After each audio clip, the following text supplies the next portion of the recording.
So I was working today, delivering newspapers, and this cutie decided to follow me.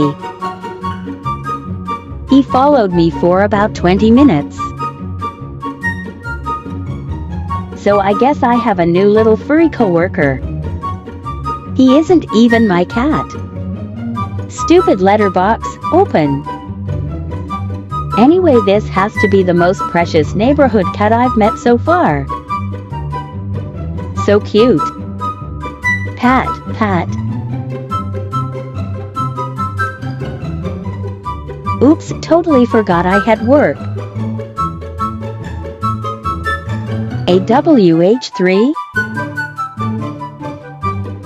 My day wasn't going well until this guy cheered me up. Best lil buddy ever. Speaking of days, how's yours going?